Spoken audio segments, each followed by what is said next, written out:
evening and welcome to Just the News. I'm Faye. We take a look at what's making headlines across the country today. In the next few minutes, we'll give you all the news you need to know without any of the drama. An update right now on the unfortunate hijab ban controversy in Karnataka that seems to have dominated the headlines across the country. We've had a response from the High Court, the Karnataka High Court that's been hearing the matter over the last few days. Of a single judge bench, Justice Krishna Dikshit has referred the petitions to a larger bench. Now remember, these were petitions filed by Muslim female students who said that their rights were being infringed upon by the colleges that were not allowing them to attend class because of their hijab. Justice Dikshit said, and I quote, "In view of the enormity of the questions of importance which are being debated, the court is of the considered opinion that the Chief Justice should decide on a larger bench to be constituted on the subject matter," which means a bench of more judges will take a closer look at this entire question on whether or not the hijab should be allowed inside of classrooms.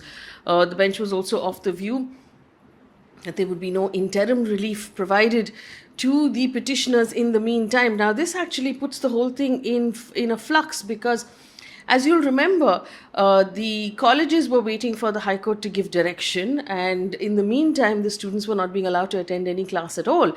So, without any interim relief, it would seem likely that the students, unless they agree to take the hijab off, will not be able to attend class until the larger bench is put together. The larger bench hears the matter entirely and gives its decision. In the meantime, an order by the Bengaluru Police Commissioner has said that there will be no gathering, agitation or protests allowed within a 200-meter radius of any school, college or junior college in the city of Bengaluru for the next 2 weeks, starting February 9th until the 22nd of February. The Karnataka state government's Minister for Primary and Secondary Education has weighed in on the video that went viral yesterday from Mandya. You'll remember that video, everybody saw it, of a singular Muslim girl who arrived on campus on a two-wheeler and when walking to the building was heckled by a large number of men or boys who were wearing saffron scarves. The minister has now weighed in, effectively defending those boys. He has said that the students did not want to get out the girl who was coming in from outside in the college in Mandya. No student was around her when she shouted Allahu Akbar. "We cannot encourage Allahu Akbar or Jai Shri Ram on campus." End quote. I told you about the video that he is actually referring to. According to Deccan Herald, the young woman said that she came to college to submit an assignment, and upon entering the premises, protesting men chanted slogans of Jai Shri Ram, to which she responded with chants of Allahu Akbar. She said, "I was stopped at the gate by a group of students.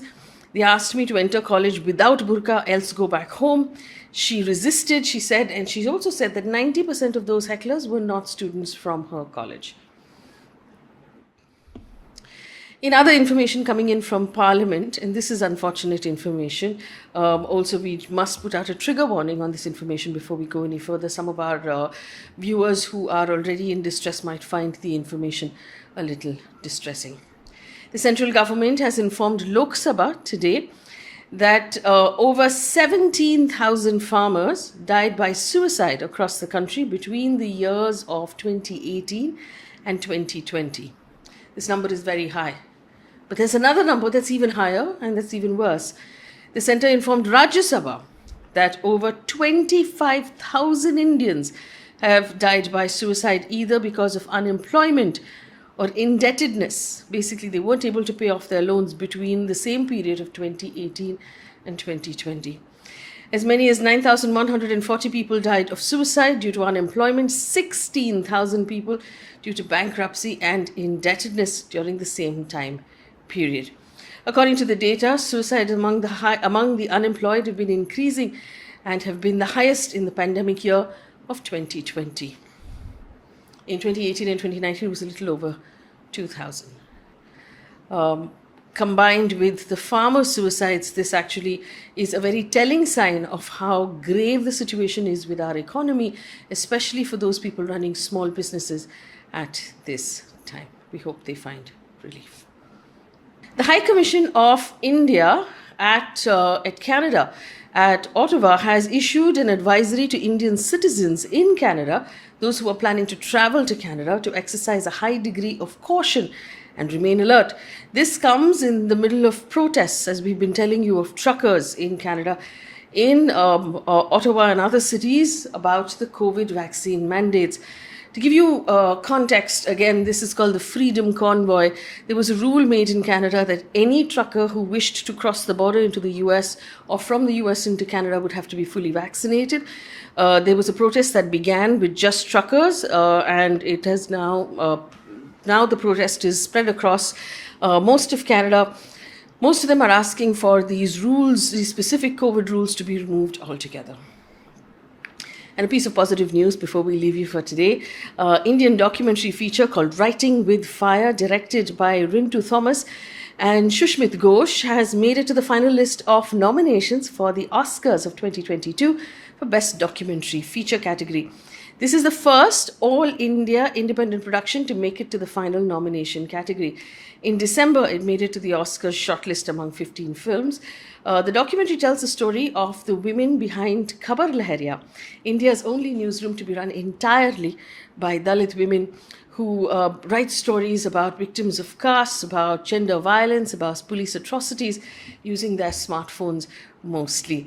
You must also make it a point to check out Khabar Lahariya. They do some amazing work and they could really use our support. That brings us to the end of the news today. Thank you so much for watching. Do take a look at our YouTube page and subscribe to our YouTube page. It will help us do more work for you. In the meantime, have a good night. Goodbye.